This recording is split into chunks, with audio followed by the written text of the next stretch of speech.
Assalamualaikum teman-teman yang ada di YouTube. Bagaimana kabarnya? Semoga sehat selalu dan diberikan kelancaran dalam mencari rezeki yang halal. Amin ya rabbal alamin. Baik teman-teman, berjumpa lagi di channel saya ini, Logika Bang Bro. Channel yang berusaha memberikan sedikit edukasi, sedikit motivasi, tidak ingin menggurui, apalagi merasa yang paling benar sendiri. Serta tidak ingin merugikan pihak manapun ya teman-teman ya. Terkecuali pihak tersebut terindikasi merugikan pihak lain, maka ya akan saya bahas di setiap konten yang saya sajikan. Seperti itu teman-teman ya.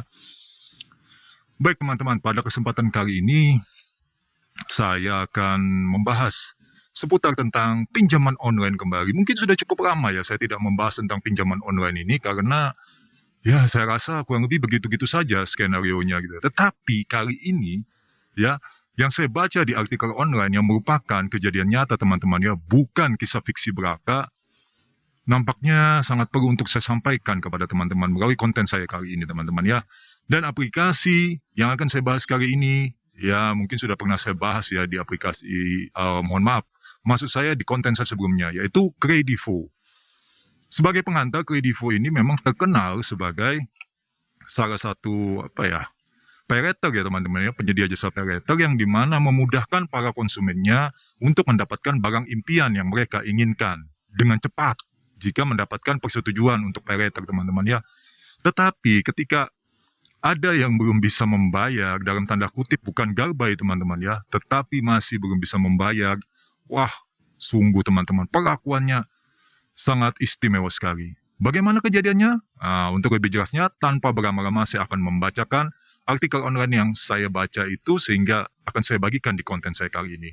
Sebentar ya teman-teman ya, masih seputar Kredivo.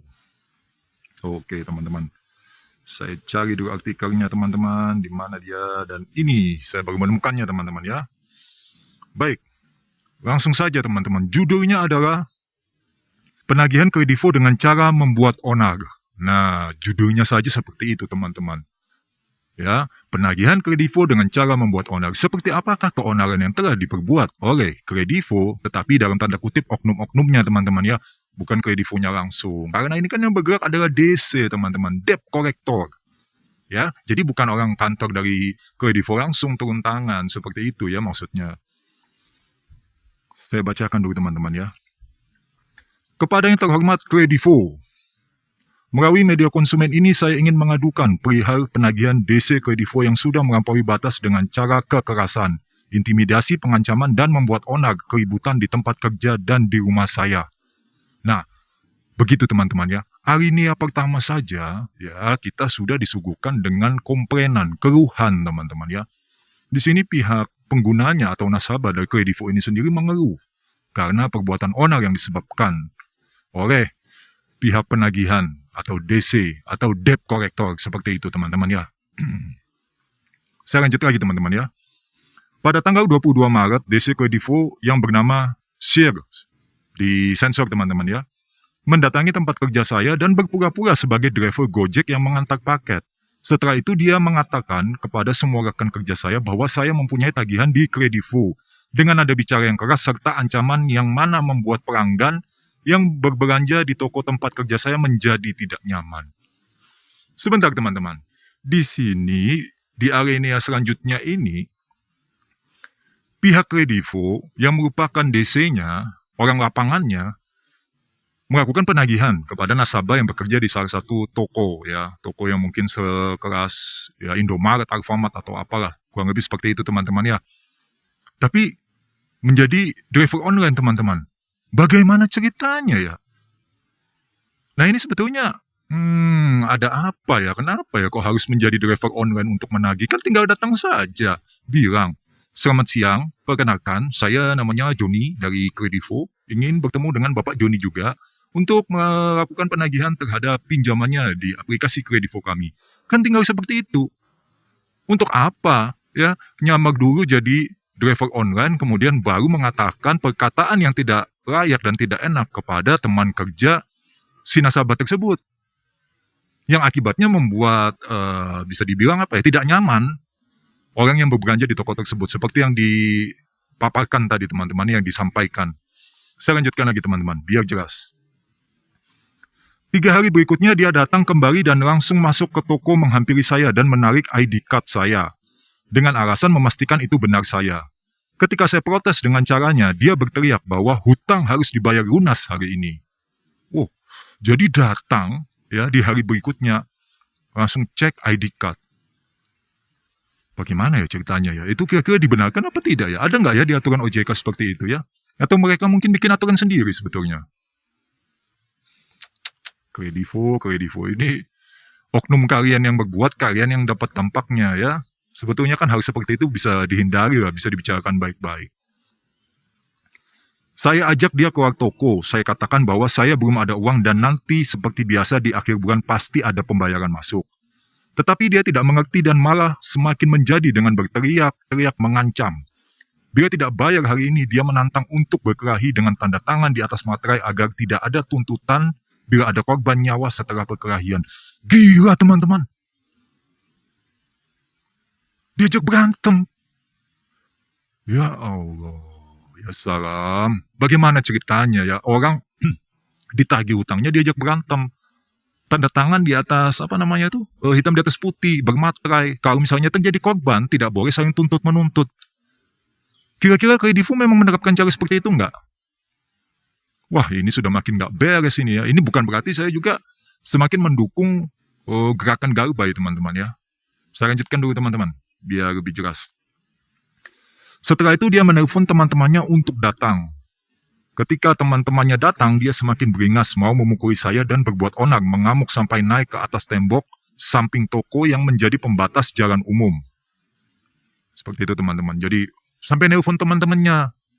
Ya kalau memang dia berani ngapain telepon teman-temannya? One by one dong ya. Sparringnya itu 1 lawan 1. Kenapa? Mau main keroyokan. Gila kalian itu. Nanti akan saya tampilkan teman-temannya, tapi mungkin tidak bisa semua saya tampilkan data-data atau faktor pendukung yang ada di artikel ini. Khawatir nanti penuh ini frame video saya ini. Tapi mungkin nanti akan saya sertakan di deskripsi video saya ini. Jadi teman-teman jika ingin membaca lebih jelasnya bisa membuka link di deskripsi video ini. Begitu teman-teman ya. Saya lanjutkan lagi. Berikutnya pada tanggal 18 April datang kembali DC Kredivo yang bernama disensor ini teman-teman ya, ke rumah saya. Saya katakan bahwa saat ini saya belum ada uang dan saya masih ada itikat baik dengan membalas chat juga riwayat pembayaran di setiap akhir bulan. Tetapi dia malah mengancam saya, juga berteriak mengamuk membuat onar, sampai semua tetangga saya satu gang keluar. Semua dikarenakan keributan yang sangat mengganggu, sampai dia berteriak dengan membentak ibu saya yang sudah jompo berumur 70 tahun. Akalnya sudah tidak waras itu teman-teman. Membentak ibu-ibu usia 70 tahun. Siapa Anda gitu loh. Iya saya tahu Anda seorang debt collector ya, tapi apakah pantas ya seperti itu? Ketika Anda bermasalah dengan seseorang yang mempunyai ibu yang lebih tua, Anda tidak perlu melibatkan orang tua tersebut. Lebih baik Anda menyelesaikan dengan anak, keponakan, atau pihak yang bersangkutan yang tinggal di rumah itu yang kebetulan bersama orang tua tadi. Kemana itu jalan pikirannya seperti itu ya? Sepertinya semakin kesini semakin menggila ini, karena mungkin banyak yang mau bangkrut ya. Pinjol-pinjol ini mungkin termasuk Kredivo ini habis ini. Wah, banyak sekali nih datanya teman-teman. Oke, saya lanjutkan dulu ya. Apakah seperti ini SOP penagihan Kredivo yang katanya resmi berizin OJK, tetapi dalam penagihan DC tidak dilengkapi ID card? Surat tugas juga sertifikat profesi dan disertai ancaman, intimidasi, kekerasan sampai membuat keonaran. Terlebih dilakukan di bulan Ramadan, di saat orang sedang melakukan ibadah puasa. Apakah harus menunggu sampai ada perkelahian, pertumpahan darah, dan viral sehingga pihak Kredivo sadar akan kelakuan DC mereka? Karena saya juga manusia yang mempunyai harga diri dan emosi. Oh, ini terjadinya pada bulan Ramadan kemarin teman-teman ya, tetapi saya baru baca gitu. Tapi nggak apa-apa, perlu saya sampaikan kan dalam hal ini kegilaan dari DC lapangan semakin menjadi-jadi. Ya, membuat onar, keributan. Padahal pernah saya bahas di konten-konten saya sebelumnya. Itu termasuk perbuatan tidak menyenangkan dan bisa terkena pasal hukum. Laporkan saja kepada pihak kepolisian, seperti itu.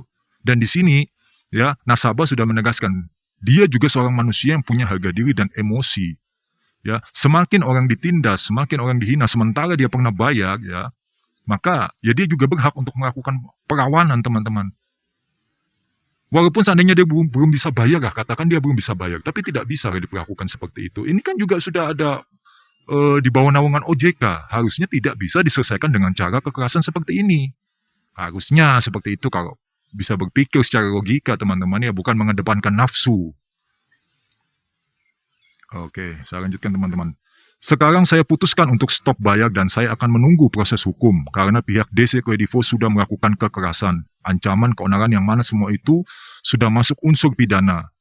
Pihak Alfamart tempat saya bekerja juga akan melaporkan ke kepolisian karena DC Kredivo sudah membuat keonaran, sehingga pelanggan dan UMKM yang menyewa lahan Alfamart tidak nyaman dan aman.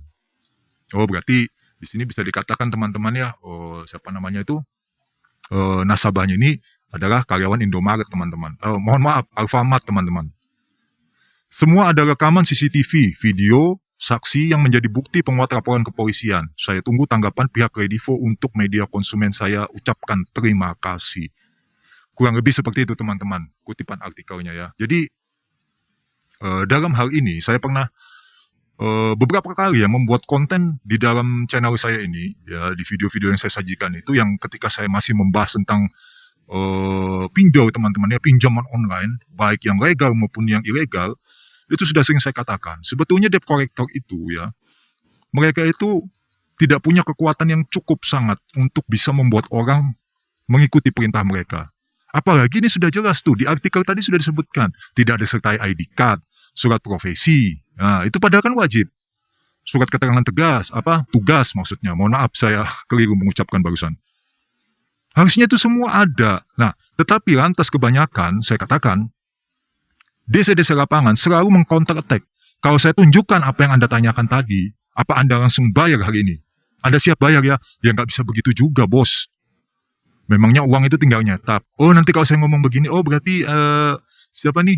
Bang Bro ini otaknya dangkal ya. Kalau misalnya kalau belum ada uang, dibilang emang nyetak duit gampang. Loh, sekarang begini, kita berpikir secara logika ya. Ini sudah bernaung OJK. Nah, itu garis bawahi dulu. Pinjaman online ini sudah bernaungan OJK, tentu tidak boleh ada kekerasan teman-teman. Kunjungan itu wajib, boleh. Dan kita sebagai misalnya nasabah yang belum bisa bayar itu juga wajib menerima mereka.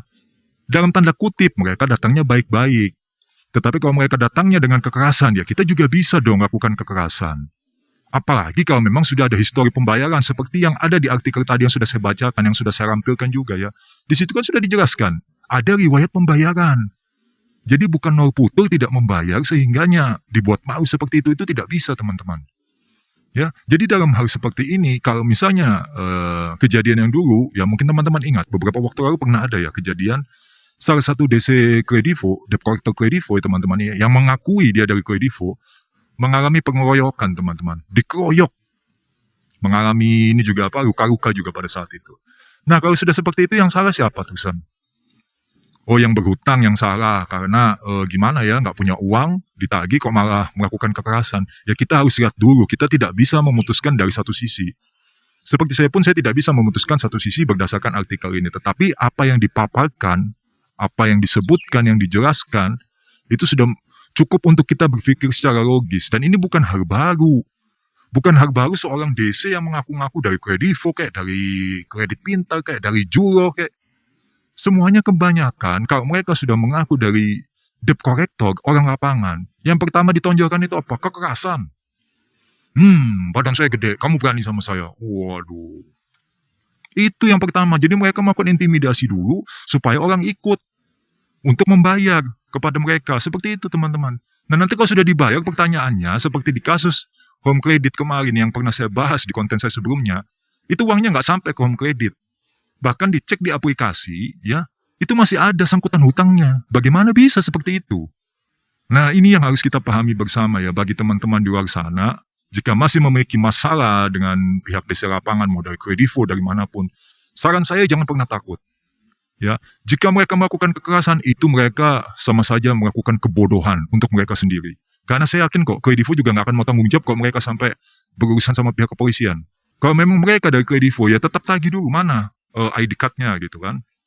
Kemudian ini surat keterangan profesi. Kemudian surat tugas. Surat tugas itu bukan cuma sekedar atas nama siapa penagihan.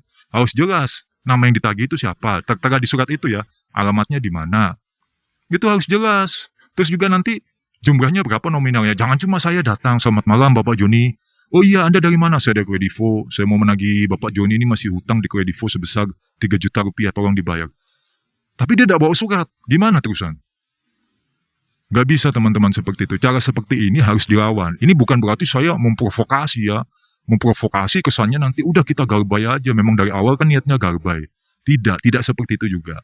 Tetapi kalau bisa dibicarakan dengan baik-baik, ya kita selesaikan dengan baik-baik. Tidak perlu ada kekerasan, apalagi sampai mengajak berantem itu. Itu sudah masuk percobaan penganiayaan itu. Itu kalau dilaporkan ke kepolisian ya kena pasal. Silakan pasalnya dicari sendiri di Google. Saya pernah membuat konten khusus tentang pasal per pasal ya teman-teman ya.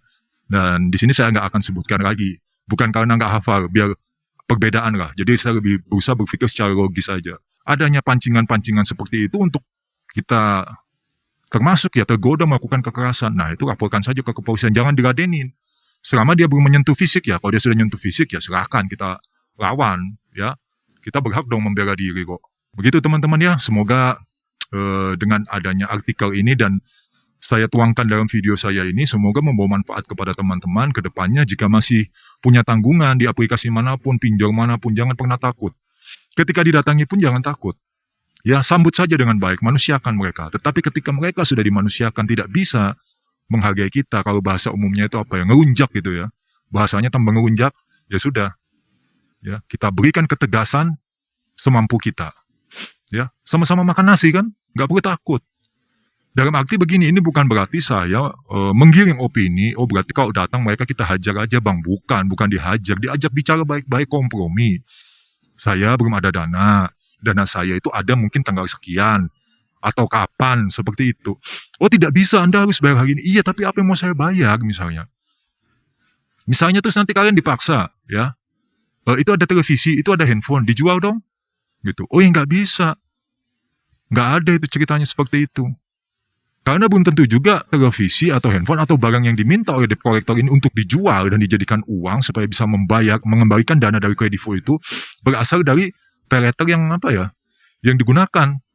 Kan belum tentu. Bisa jadi kan paylater itu digunakan untuk beli yang lain misalnya atau beli handphone. Tapi handphonenya bukan handphone yang lagi ada di rumah nih misalnya. Ya teman-teman ya, berpikirlah secara bijak, gunakan logika ya. Di sini saya bukan berarti membela orang yang tidak mau bayar hutang. Bukan. Cuma bagaimana kita itu menggunakan adab. Sebaik-baiknya orang adalah orang yang beradab teman-teman. Yang selalu menghargai orang lain, apalagi orang yang lebih tua. Jangan sampai dibentak. Apalagi seorang ibu-ibu teman-teman. Ingat, kita ini semua lahir dari seorang ibu. Bukan lahir dari sebuah apa ya, batu atau apa begitu. Walaupun itu bukan orang tua kita sendiri ya. Ini bukan berarti kita debt collector, bukan. Maksud saya walaupun itu bukan orang tua kita sendiri, kita tetap harus menghormati, menghargai. Ya. Seperti itu teman-teman. Baik teman-teman, saya ucapkan terima kasih banyak kepada teman-teman yang sudah bersedia menyaksikan video saya ini dari awal hingga akhir. Dan semoga kuota yang kalian gunakan, kuota di warung kopi, kuota di kafe-kafe tempat kalian nongkrong, dan juga kuota provider pribadi yang kalian gunakan untuk menyaksikan video saya ini, selalu membawa manfaat kepada saya pribadi, dan juga kepada teman-teman Logika Bang Blog tentunya. Baik teman-teman, saya pamit undur diri dulu. Assalamualaikum warahmatullahi wabarakatuh.